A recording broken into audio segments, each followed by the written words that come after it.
Back to what I told you in the speech, this is what the Prophet ﷺ told Mu'adh ibn Jabal to do. When he appointed him as the governor of Yemen, and he sent him down, he said, I'm sending you to the people of the book, Jews and Christians. Teach them Tawheed.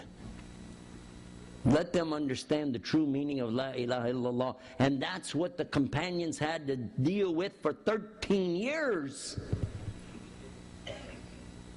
They didn't get into these intricacies of fiqh. They didn't get into the divisions of how you work with dividing up the different kinds of zakah, inheritance. This wasn't the issue. The issue was what? Tawheed. La ilaha illallah. There's only one God to worship. And how do we understand that? By the way, if you want an easy website to really explain Tawheed, really make it easy for anybody. Many priests and preachers have already come to Islam from two websites that we use. GodAllah.com, that's got the Tawheed covered, and the other one which compares Christianity to Islam called Islam Code. But both of these are at our main website, shareislam.com, shareislam.com. Next question.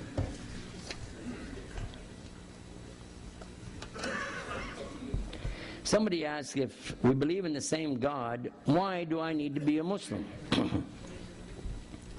We already discussed that, really. You can love God, but how do you know you're going to be loved back? But let me make it real easy. I want to make it easy for people to understand. Because if you start quoting hadiths to them, they're not going to understand that. They don't even know what a hadith is. If you start breaking down words out of the Quran to them, that's not going to make sense to them. They don't know Arabic.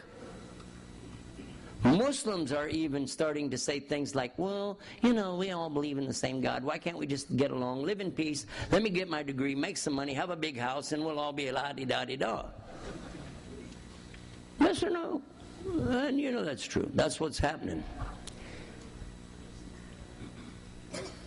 So I want to make this so that it's clear, crystal clear. And I give him the example of the little boy who comes into his mother and he says, Mama, I love you. I love you, Mama. And she says, you know what? I love you too. But will you do something for me? I'll do anything for you, Mama. Okay. I want you to go out in the kitchen and I want you to wash the dishes for me. Because, you know, my diabetes is acting up. My legs are swelling. I can't stand out there and wash dishes. Will you please go wash the dishes? He's gone for a while, and he comes back. I love you, Mama. Did you wash the dishes? Nope. But I brought you some chocolate candy. She's diabetic, remember? She says, I can't eat that. He says, I know, but I can. And I got a good deal at the store. So he eat the candy. Does he love her? Or he loves himself? Next day, Mother, I love you. Will you please go out and mow the grass for me? I have hay fever real bad today. I can't go outside. It's killing me. He leaves. He comes back. Did you mow the grass? No. But I brought you some flowers. And she's got asthma. Huh? She said, get that away from me. You know I can't be around that. He said, I can, and I like these flowers. Who does he love?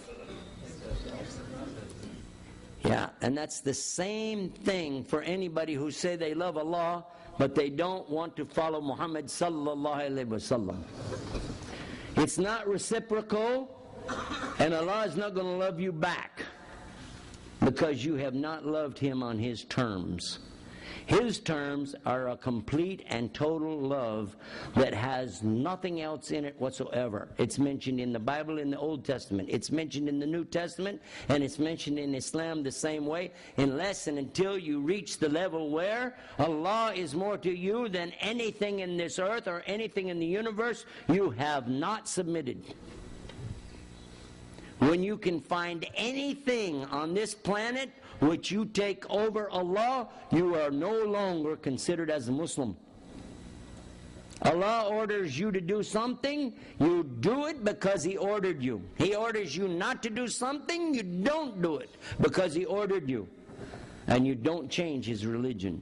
Because if you do, you'll be the lowest of the low in the next life. This is mentioned in the Bible. This is mentioned in the Quran. This is clear from the monotheistic religions. Allah has one and only one way for salvation and redemption. It's to believe in Him as one, to make tawbah to Him, to repent to Him, and to be sincere in it, and to leave off sinning as much as you can.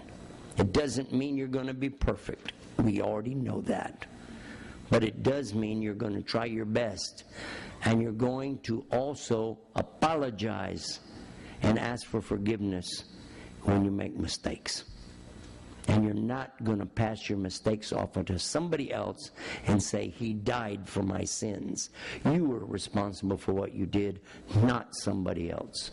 And if you believe in God, and if you're trying to please God and trying to obey His commandments, then you're already in Islam anyway, even if you didn't know what it was. So you don't have to change, you just have to make some corrections, like I did.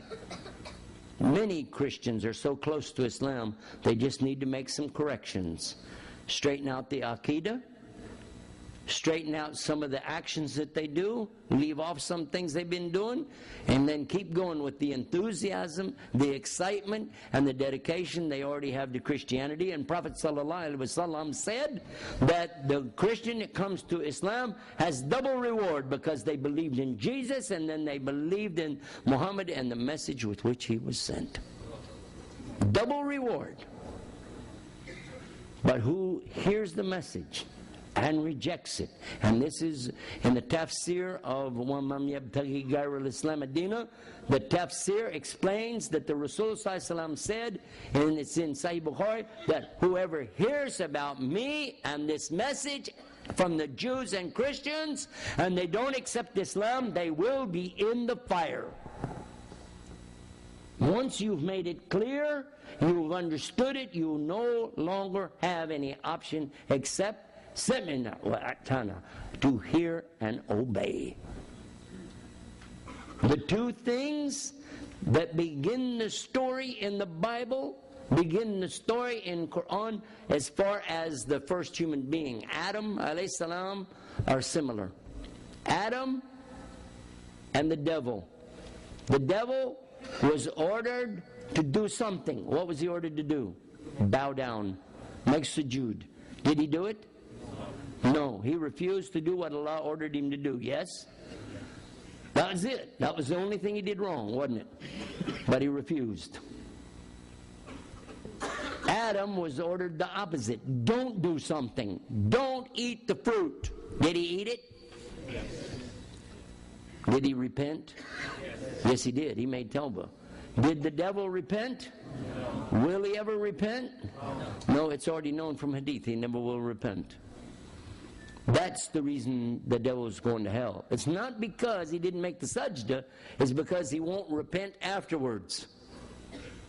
Nobody's perfect. Adam wasn't perfect. Devil's not perfect. Could the devil be given if he repented? Don't answer unless you know the source of this one. Say, I don't know. But if you know the hadith, then you can say, yeah, I know. There's two hadith. One, it's talking about Moses, and the other one's talking about Isa alayhi salam. From these two hadiths, we know that Jesus asked, and Moses asked Allah about the subject. And Allah is willing to forgive even the devil. Even Iblis can be forgiven if he will just go to the grave of Adam and put his head down and say astaghfirullah. If he will do that, Allah will forgive him. But he won't do it. You know what he said? He said, if I wouldn't do it while he's alive, I'm sure not going to do it after he's dead. It doesn't matter, and Rasulullah said it himself, it doesn't matter how much a person has sinned in the past. Even mountains of sin, but if he brings La ilaha illallah and sincere tawbah to Allah, he really is sorry for what he did, Allah can forgive it.